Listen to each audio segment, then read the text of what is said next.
Growing up, I always felt like furniture in my own house. Useful, quiet, mostly ignored unless I got in the way. My parents weren't cruel. That would have been easier to name. They just chose someone else. Lena, my cousin, came to live with us when we were both 10. From day one, they treated her like a gift from the heavens. She was their little jewel. That's what they called her. Jewel. And me? I was told to be grateful. Grateful that I had a roof, meals, and a cousin to look up to. Whenever I tried to shine, it was, "Stop being dramatic, Amelia," or "Let Lena have her moment." Her moment was every moment. School plays, dance recitals, even dinner conversations. She was the headline. I was the footnote. I learned quickly how to disappear in plain sight, to clap for her achievements, even as I sat on my hands just to stop them from trembling. Because what hurt wasn't just being overlooked, it was being expected to applaud it. When college applications rolled around, I didn't even bother asking for help. I knew better by then. They were too busy organizing campus tours for Lena, taking out loans, talking about her future like it was theirs too. I filled out my own forms, applied to state schools, took the bus to a guidance counselor because nobody had the time to drive me. One night, I overheard my dad say, "Amelia's smart enough, but Lena's special." And that one sentence carved something in me I wouldn't understand until much later. I remember sitting in my room, trying to figure out how much I'd need in student loans to cover tuition, housing, books, all while hearing laughter from downstairs. Lena had just gotten accepted into some expensive private university, and my parents threw her a little celebration. Balloons, cake. My mom even opened the bottle of wine she'd been saving since their anniversary. I wasn't invited downstairs. They didn't even know I was listening from the top step, holding my own acceptance letter in my hand. No one asked where I'd be going. No one cared. It wasn't just the money. It was the message. They chose to invest in her. My dad took on an extra shift at the factory. My mom cleaned houses on weekends again, something she swore she'd never do after her back surgery. All for Lena. "She deserves it," they said. "She just needs the right push." I wanted to scream, "What about me?" But I didn't. Because I'd learned by then, my voice didn't echo in that house. What I did instead was simpler. I started making lists, budgeting my life. I got a part-time job at a diner 2 towns over, lied about my age to get it. I printed out a calendar and mapped out deadlines, application fees, scholarship essays. Every checkmark on that paper felt like a rebellion, like proof that I existed, that I mattered, even if only to myself. I didn't tell them what I was doing. I didn't need to. They were too busy planning Lena's dorm room color scheme. The day Lena left for college, the house turned into a theater of farewells. My parents cried, hugged her like they were sending her to war. My mom tucked cash into her purse, whispering, "Don't tell Amelia, this is just between us." I stood in the kitchen, pretending to wash a dish that had been clean for 10 minutes. No one said goodbye to me that morning. No one noticed I didn't come to the car. I think part of me died right there, between the fridge and the sink, the part that still hoped to be seen. A week later, I moved into a cramped dorm room at a public university 3 hours away. No teary goodbye, no help with bags. I paid for my own bedding with tips from the diner and brought pots from the thrift store. But I had something Lena didn't. Hunger. Not just for success, for proof. Proof that I could become something without anyone handing it to me. That maybe, just maybe, the girl they forgot could end up unforgettable. And still, I kept a photo of my parents on my desk. Not out of love. Out of something murkier, like needing a witness to the life I was building alone. I stared at it often in those first weeks, wondering, would they ever see me for who I was becoming? Or was I always meant to be their shadow, even in my brightest moments? I don't remember sleeping much during college. Not because of parties or friends or wild nights out. I didn't have time for those. I worked the early shift at the diner on weekends, cleaned offices at night during the week, and crammed textbooks into every hour in between. My hands smelled like coffee grounds and bleach, and my feet ached constantly.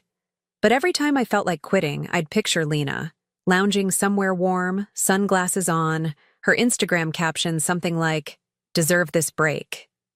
She'd switched majors twice by then. Dropped a semester to travel and reflect. Meanwhile, I skipped my own birthday senior year because it fell during finals, and I couldn't afford the distraction. I'd watch her stories, sipping wine in Santorini, while I ate instant noodles at my desk, highlighter in one hand, calculator in the other. My parents never called to ask how I was doing, but they reposted every single one of Lena's vacation pictures, with emojis, every time. Still, I kept my head down. I wasn't chasing anyone's approval anymore. I was building something solid, brick by brick. By the time I graduated, I had no debt, 3 job offers, and a tired but relentless belief in myself.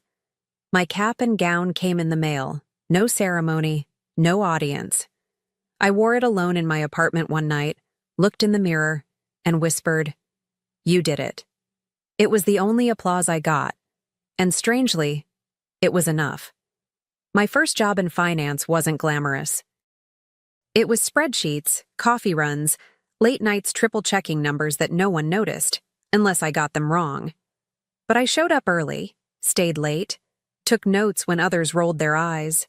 I didn't flirt, I didn't schmooze, I just worked. Quietly, steadily, always the one in the corner people forgot until they needed something done right.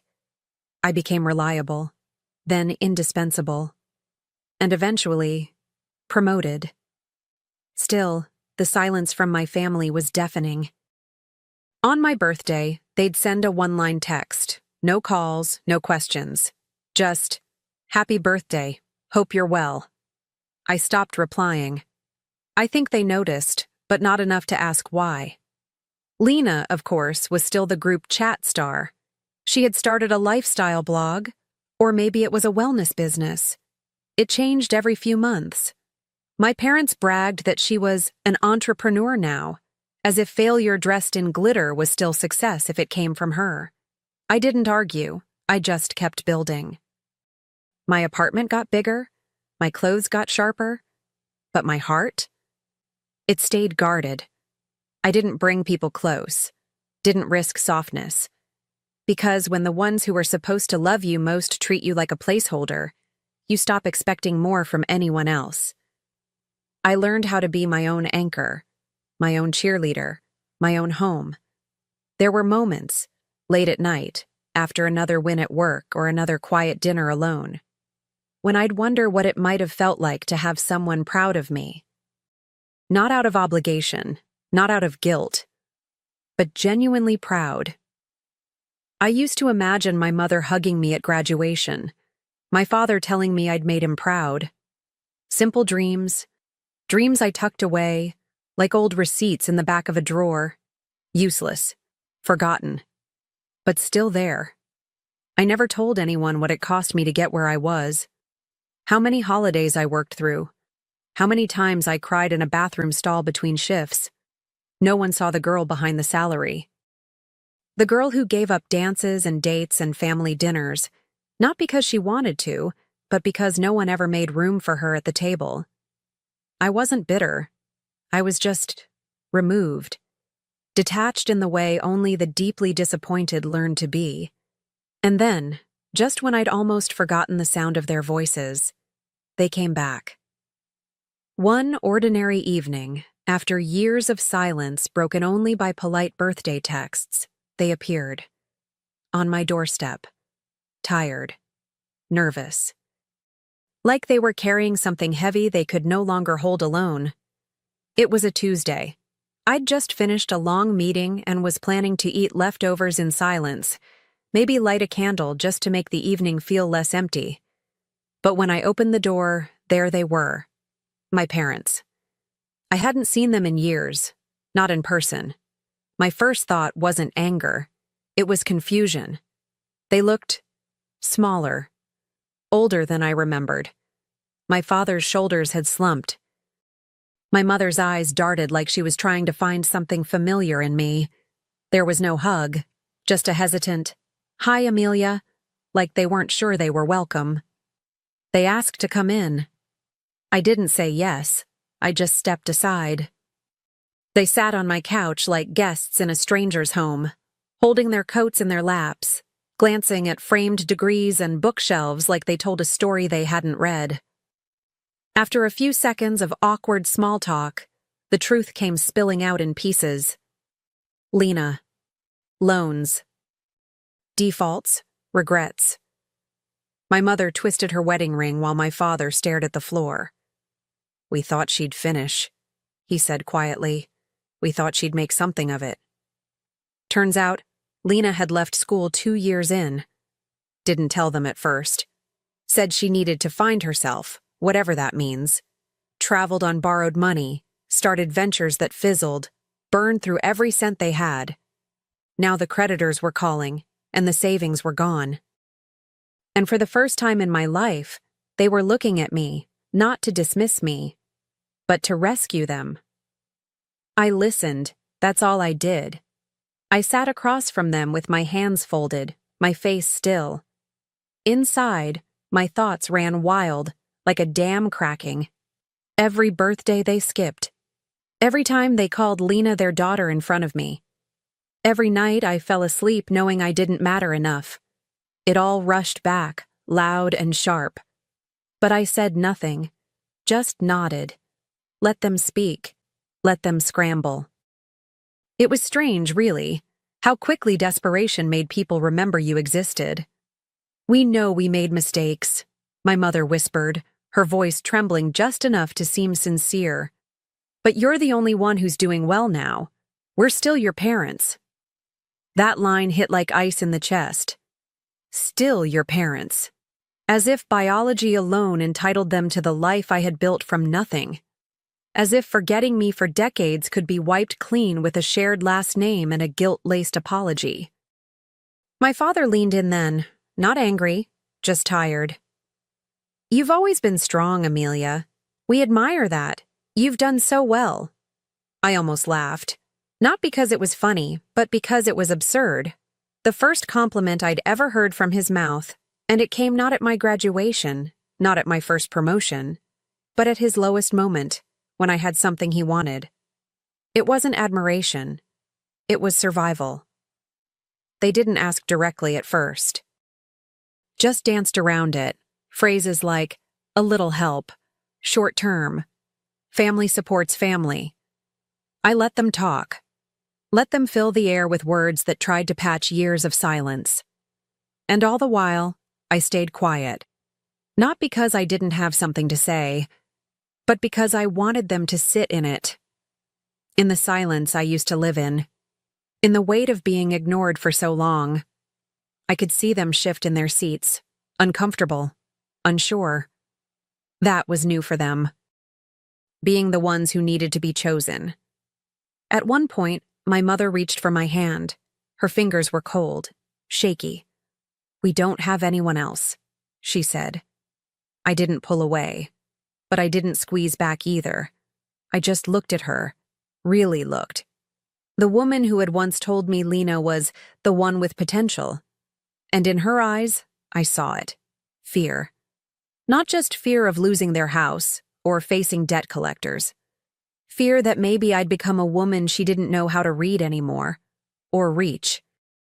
I told them I'd think about it, that I needed time. And I walked them to the door, watching as they shuffled back into the night. They didn't look back, and I didn't offer comfort. As I shut the door, I leaned against it and exhaled. I wasn't angry. I wasn't vengeful. I was something they'd never prepared for. Calm. And I already knew exactly what I was going to say when they came back. We met at a quiet cafe 3 days later. I chose the place. Not too loud, not too cozy, neutral ground. I arrived early, ordered tea I wouldn't drink, and laid out everything I'd brought, a folder full of forgotten history. When they walked in, I saw hope flash across their faces. My mother smiled too quickly.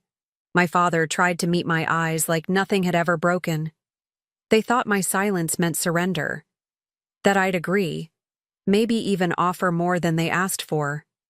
They still didn't know me. I slid the folder across the table without a word.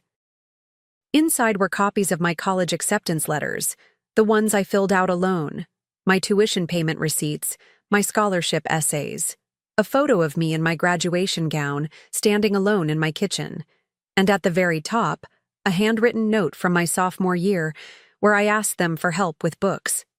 My mother had scribbled across the bottom, "Ask your advisor. We're stretched with Lena." I watched their faces as they flipped through it all. Slowly, silently, the color drained from their skin.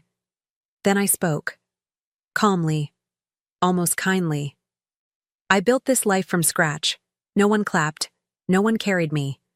I did it in the shadows, while you poured every dream into someone else, and she walked away from it. My voice didn't shake. If anything, it was steadier than ever. I wanted them to hear me with no anger, just truth. I didn't need to raise my voice. The evidence had already done that for me. They didn't interrupt. For once, they couldn't. My father just kept blinking, like each page was a slap he hadn't seen coming. My mother held her breath so tightly I thought she might crack. "We didn't know," she finally whispered. "We didn't realize it was that hard for you." I smiled then, not with warmth, but with something colder. Not cruel, just honest. That was the point, wasn't it? You never looked close enough to know. My voice softened, but not out of sympathy, out of certainty. You made a choice. Every single time. And now you're asking me to fix the consequences of your favorite mistake. My mother began to cry. Softly, hands pressed to her lips like she was trying to keep the sound in. My father reached for the folder again, as if reviewing the facts might change them. I didn't flinch. I let them sit in the weight of it. The years, the cost, the reality that the quiet daughter they ignored had been paying attention all along. Then, as gently as if I were offering them a drink refill, I gave them the answer they'd come for. "Yes, I'll help you, but not in the way you expect." I let the words hang in the air, heavy, confusing, deliberate. My mother looked up, hope flaring again. My father leaned in, relief already softening his brow. And I waited, just a second longer, before delivering what they never saw coming. "I'll help you," I repeated, "by letting you face what you created." My tone was steady, not angry, not bitter, just done. "You taught me how to survive without support. Now you'll learn how to survive without mine." My mother let out a soft, broken sound, the kind that usually drew sympathy. But not this time. I had no tears left for that version of her, the one who stood by while I faded into the background of my own childhood. "I'm not your safety net. I'm not your reward for finally noticing me," I said. "I'm the daughter you forgot existed until she became useful." My father's mouth opened, but no words came. Just a stunned silence that settled between us like fog. I stood up then, slowly, tucking the folder back into my bag. Not to erase it, but to carry it forward, as proof of who I'd had to become. Calm, independent, unapologetically unwilling to be the fallback plan.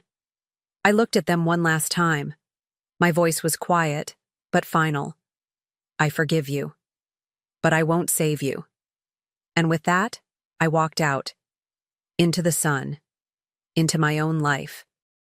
Behind me, the cafe door closed with the softest click. But to me, it sounded like a vault ceiling shut. Not out of vengeance, out of peace. A peace I had earned, alone. These days, my life is quiet, and I like it that way. No chaos, no begging to be seen, No proving my worth to people who never looked. I wake up in a space I paid for, sip my morning coffee in silence, and know exactly who I am. Not someone else's daughter. Not someone's backup plan. Just Amelia, a woman who built a life out of scraps and silence. And finally, it fits me. Not like a borrowed dress, but like skin I grew into. Every now and then, I see Lena online. She's rebranded herself as a life coach, selling inspiration in pastel fonts and talking about empowerment between affiliate links. I don't judge her. I barely feel anything at all. That girl who once got the world handed to her now seems to be grasping for pieces of it. Maybe she'll find her version of peace. Maybe not. But either way, she no longer lives in the center of my story. As for my parents, I hear they moved into a smaller home. A friend from the old neighborhood mentioned it in passing. I didn't ask for details. What would I say? They gambled everything on their jewel, the bright, loud, shiny hope. And in the end, it slipped through their fingers. Meanwhile, the daughter they overlooked? She didn't shine to impress. She became solid, unshakable. The kind of woman who doesn't need anyone to notice her to know her own value. I spend my time now with women who remind me of who I used to be, overlooked, underestimated, barely holding things together. I mentor young professionals through a local nonprofit, help them navigate job interviews, build financial plans, speak up in rooms where they were taught to shrink. Some come from foster care, others from homes full of love but low on resources. But they all carry something in their eyes that I recognize instantly: hunger. Not for attention, but for stability, for self-worth, for freedom. Sometimes they ask me why I care, why I spend my time this way when I could be chasing bigger roles, flashier titles, more money. I always smile and tell them the truth. Because no one did this for me. And I know what it feels like to build alone. That's the thing about being forgotten. It teaches you how not to forget others. It carves out space in you for empathy so deep, it turns into purpose. Not pity, empowerment. And when they succeed, when they get the job, negotiate the raise, walk out of a bad situation with their head held high, I feel something that no paycheck has ever given me. Not pride in myself, but pride in them. Because helping someone else rise without expecting anything in return, that's the kind of legacy I want, the kind of echo I wish someone had left behind for me. Sometimes, late at night, I still think about that little girl. The one who sat on the stairs with her college acceptance letter in hand, while laughter echoed from the living room that never belonged to her. I wish I could go back and sit beside her, not to fix anything. Just to say, you were never invisible. You were just surrounded by people who chose not to see. And maybe that truth wouldn't have made it easier, but it would have made her feel less alone. I don't carry resentment anymore. That's the beauty of healing. It makes space where bitterness used to live. I don't call my parents. They don't call me. We exist in separate chapters now, and I've stopped trying to edit the pages they wrote without me. What matters is the story I've written for myself. Every sentence earned, every choice mine. No longer the forgotten daughter, simply a woman who decided she was worth remembering. And when people ask me how I became so grounded, so self-assured, I smile softly and offer them this. They bet on a jewel and ignored the diamond they already had.